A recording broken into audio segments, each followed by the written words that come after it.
The evil tree was gone. The sacrifices had ended. The people of ODOGWU-AGU had begun following Jesus. Peace had finally returned to the village. But not everyone had accepted the truth. One man still refused to surrender. Dibia Okeke, the priest who had served darkness for decades. He had lost his influence. He had lost the fear that once gave him power. And now, he was determined to destroy Elias. As the sun began to set over ODOGWU-AGU, the villagers gathered in the village square. Elias stood before them, teaching them about the love, mercy, and salvation found in Jesus Christ. Children sat at the front, listening attentively. Chief Nana stood among the people with humility. Adiz smiled with joy as she listened to every word. But far away, hidden inside his old shrine, Dibia Okeke sat alone. His heart was filled with anger. "This cannot be the end," he whispered. "For years they feared me. Now they follow Jesus." He walked to an old wooden chest that had remained unopened since the fall of the Iroko. Slowly, he lifted its heavy lid.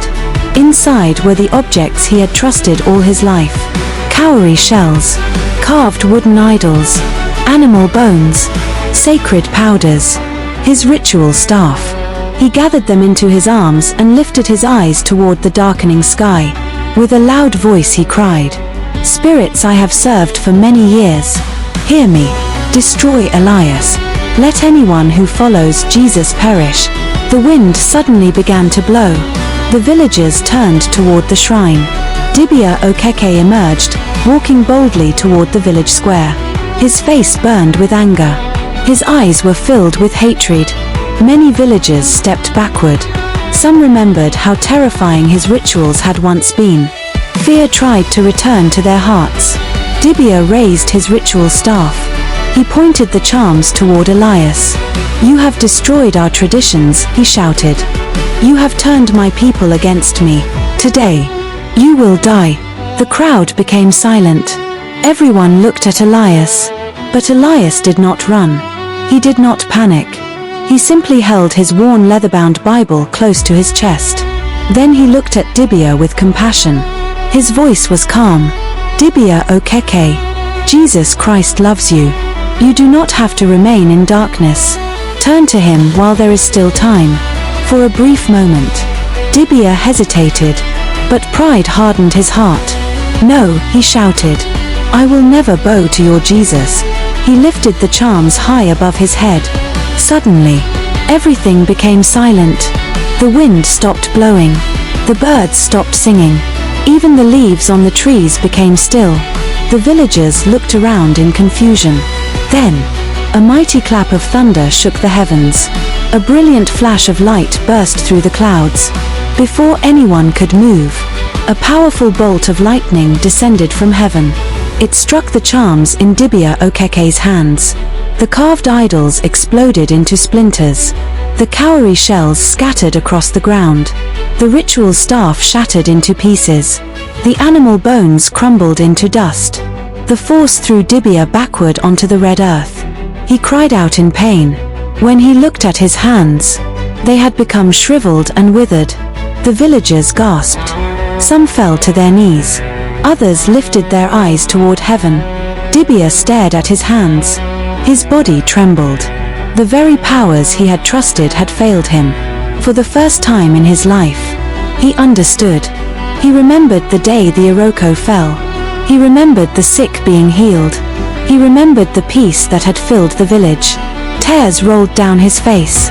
"There is no power greater than the power of Jesus," he whispered. Slowly, he crawled toward Elias. Then he fell to his knees. With tears flowing freely, he cried, "Forgive me.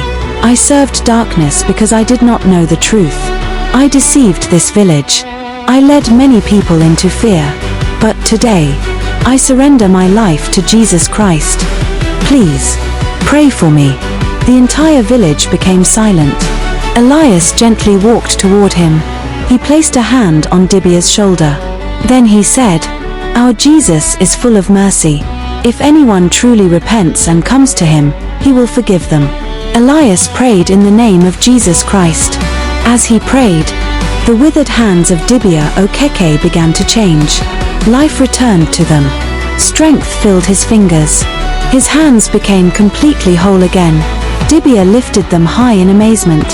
He wept with joy. Chief Nana smiled. Elias lifted her hands in praise. The villagers rejoiced together.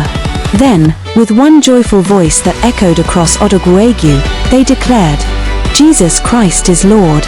From that day forward, Dibia Okeke never returned to the old ways. Instead, he spent his days telling everyone how Jesus had saved him. The evil tree was gone. The sacrifices were over. Darkness had been defeated. The people of ODOGWU-AGU had found freedom, not through fear, but through Jesus Christ. Yet Jesus was not finished with the village. He was about to transform not only their hearts, but also their future. Several months later, travelers passing through ODOGWU-AGU stopped in amazement. The village was changing in ways no one had imagined. The people who once lived in fear were now living with hope. A new dawn had begun.